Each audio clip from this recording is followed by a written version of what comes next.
Hello and welcome into Fantasy Focus. My name is Daniel Dopp, joined as always by Field Yates. No position is deeper in fantasy football than wide receiver this year. When you look at the top of the draft, it feels like there is a tier for these first-round wide receivers. I just kind of want to ask you, when you're looking at the wide receiver position, how deep are you going within your tier in that first round? Okay, so Daniel, I will say this. There is a tier, but I would argue that it feels a little bit weird to actually call it a tier by itself. We're actually going to do tiers next week when we open the show, so not to spoil too much of our planning. But I have 5 guys in tier 1, and then I have 5 more guys in tier 2.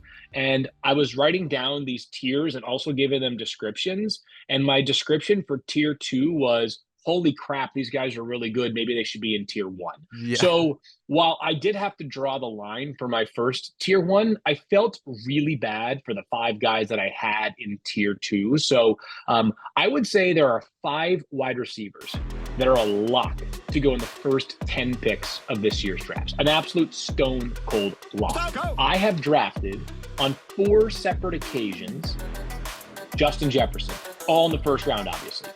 Same with Tyreek Hill, also all in the first round. So of the wide receivers taken in the first round, those are the 2 that I have taken the most.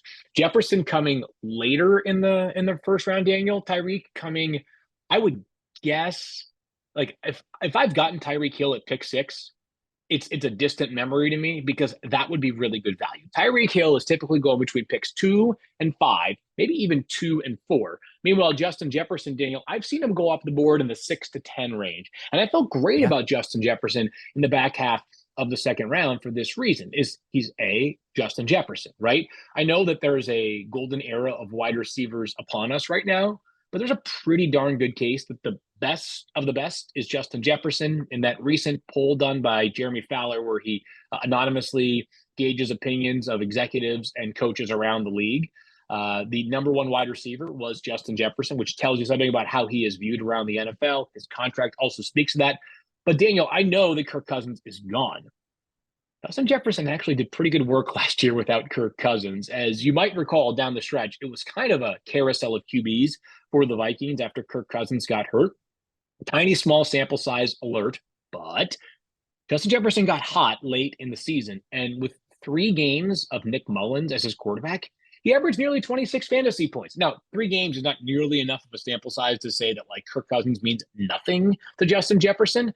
But I think Sam Darnold or JJ McCarthy, or eventually both of them, are competent enough to keep Justin Jefferson very, very, very much afloat. That makes me think, Field. Maybe I give you a couple mock draft scenarios. Maybe I give you a couple spots in which I say, all right, let's talk about, here's some players that have come off the board. You're on the clock. Talk me through your pick here. So first one, let's do it. You're going to be on the clock with pick 7 right now. CMC's already off the board at 1. 7.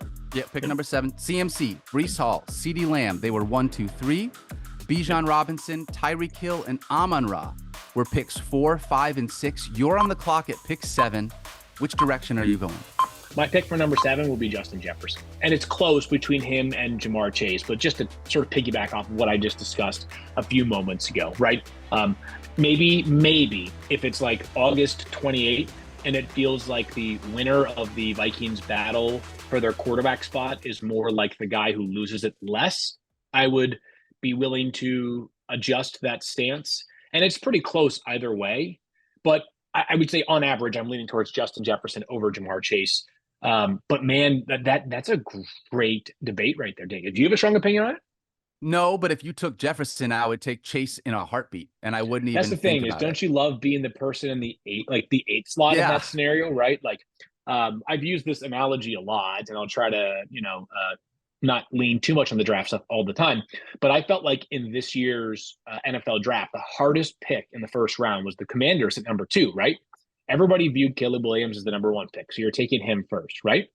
And then the Patriots at pick 3 needed a quarterback. They just took whichever one was left over, right? So it was on the Commanders to have to choose between Jaden Daniels and Drake May, 2 awesome prospects. So Jamar Chase, Justin Jefferson, like maybe my lean at this moment is Justin Jefferson. But if you told me that I could choose between being in pick 7 or 8, Daniel, I would tell you I would prefer 8 in this scenario.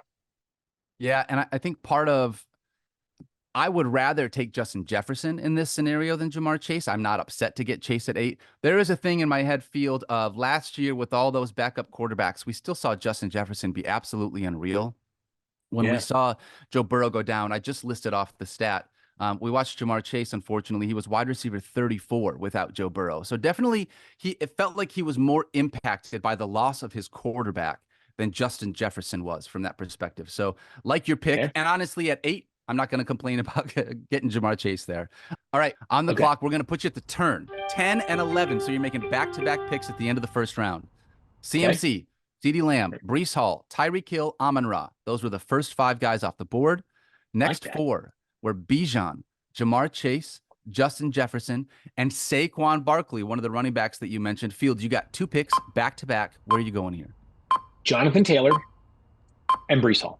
I'm sorry, not Breece Hall. And sorry, Jahmyr Gibbs. God, I really wanted to nail that, and I just instead did not nail it at all. JT and Jahmyr Gibbs, just because, as I was saying earlier, so now you're picking at 20. You're picking again at 29. I'm sorry, 30 and 31.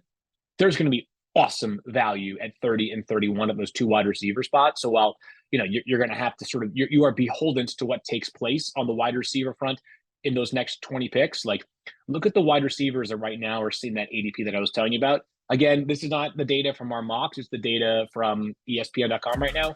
Michael Pittman Jr., Mike Evans, Stephon Diggs, Drake London, Nico Collins, all going no sooner than 31.2 overall. So that's and Chris Olave at 26.6. So you got a shot at a Chris Olave, and you're guaranteed, or most likely guaranteed, one of those 2 guys who I just mentioned.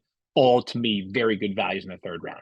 Yeah, man. Like, there's a chance that in a bunch of they could all be top 10 guys. I mean, it would not shock me if Chris Olave, if Drake London, if Nico Collins finished as top 10 wide receivers this year. So being able to grab both of those running backs, I love that call. All right, we are back 5 days a week starting July 29th, 10 a.m. We will see you guys live like we did last year. Cannot wait to do it. We love you guys. Thank you so much for hanging out with us. We'll see you next week. Peace.